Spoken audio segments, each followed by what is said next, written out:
Cari maklumat dan berita politik yang bebas, kupasan yang tepat, panas. Dapatkannya secara eksklusif hanya di Jom Channel. Komitmen kami, pentasan berita Isnin hingga Jumaat. Berbicara dan isu semasa, kami garapkan secara langsung. Panel-panel berkaliber dan profesional. Interaktif, pandangan anda kami raikan. Jangan lupa bersama kami di setiap hujung minggu dalam edisi khas mingguan. Jom Channel, moving forward, sharing a new experience.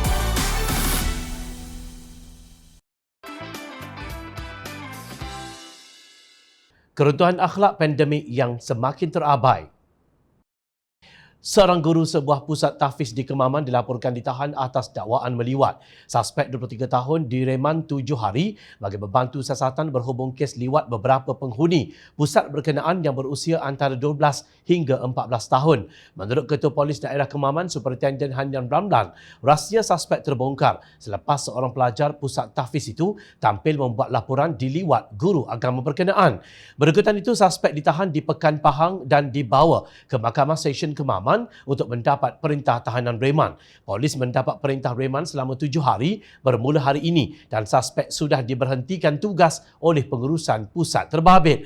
Kita percaya ada lagi pelajar lain yang turut menjadi mangsa dan meminta mereka tampil untuk membuat laporan, katanya di petik Sinar Harian. Hanya berkata kes disiasat mengikut Seksyen 377C Kanun Keseksaan dan Seksyen 14-A Akta Kesalahan Seksual terhadap Kanak-kanak 2017. Sementara itu, akhbar yang sama melaporkan polis menahan seorang remaja perempuan yang berusia 15 tahun yang disyaki membunuh anaknya, bayi lelaki yang baru dilahirkan. Siasatan awal kita, bayi ini dilahirkan oleh seorang perempuan di bawah umur, cukup sifat dan sudah ditemui mati. So, dalam siasatan awal kita akan menahan satu perempuan Melayu berusia 15 tahun. Dan tindakan awal kita akan buat siasatan awal, punca kejadian. Walaupun penahanan seorang wanita telah dibuat. Hanyan Ramlan berkata siasatan polis mendapati bayi berkenaan cedera di bahagian dada kiri dan dipercayai ditikam dengan objek tajam. Katanya ketika kejadian ahli keluarga mangsa tiada di rumah. Suspek dikatakan meminta bantuan daripada rakan sebelum rakannya itu menghubungi kaki tangan kesihatan untuk memaklumkan berhubung kelahiran bayi berkenaan, katanya.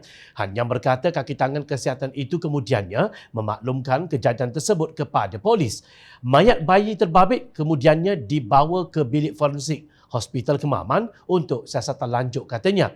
Menurut beliau, polis sudah mengenal pasti lelaki yang dipercayai merogol remaja perempuan yang berusia 15 tahun itu dan kes itu sedang disiasat mengikut Seksyen 302 dan 376 Kanun Keseksaan.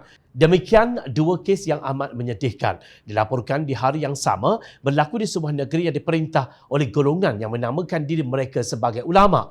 Di Kuala Lumpur pula, Suruhanjaya Pencegahan Rasuah Malaysia SPRM dilaporkan menyerbu pejabat Majlis Amanah Rakyat MARA, MARA Corporation dan pejabat setiausaha syarikat kepada MARA Corporation.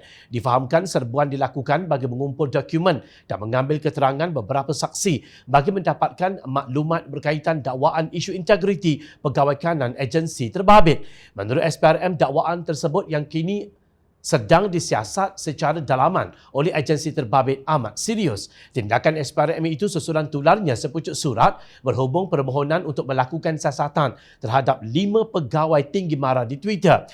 6 helai surat berhubung integriti pegawai-pegawai MARA tersebut telah didedahkan oleh pemilik akaun Twitter @es_edisi siasat. Surat yang bertarikh 30 Januari itu dihantar oleh pengerusi Eksekutif MARA Corporation Datuk Suhaili Abdul Rahman kepada pengerusi MARA Datuk Seri Azizah Muhammad Dun.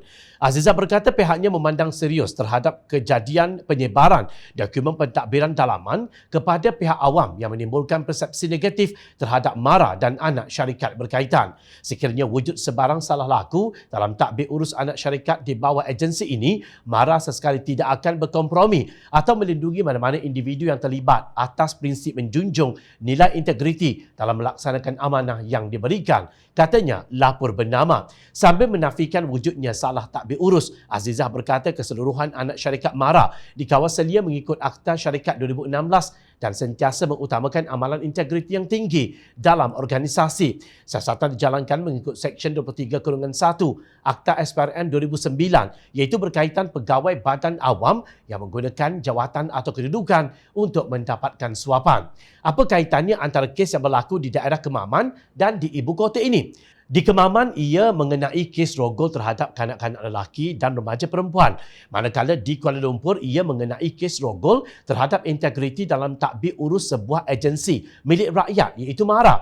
Hari-hari kita dihidangkan dengan senario yang sama, cuma watak utama dan settingnya berbeza. Puncanya sama iaitu wujudnya penyakit keruntuhan akhlak yang selama ini terabai sehingga menjadi pandemik yang sukar untuk dibanteras. Tidak kira setinggi mana tahap pendidikan dimiliki oleh seseorang, dia tetap terjerumus dengan perlakuan jenayah jika aspek akhlak tidak diutamakan dalam perancangan dan pelaksanaan dasar-dasar kerajaan. Silapnya di mana? Jawapannya di hati pemimpin yang lebih mengutamakan manfaat jangka pendek termasuk untuk diri sendiri sambil mengulangi naratif bigotry demi mengekalkan kuasa. Di bahu dan tangan ahli masyarakat sendiri yang gagal melihat keruntuhan akhlak yang berlaku di hadapan merata mereka sehingga slogan "Malu apa bosku" menjadi wirid sumbang tanpa ada rasa malu.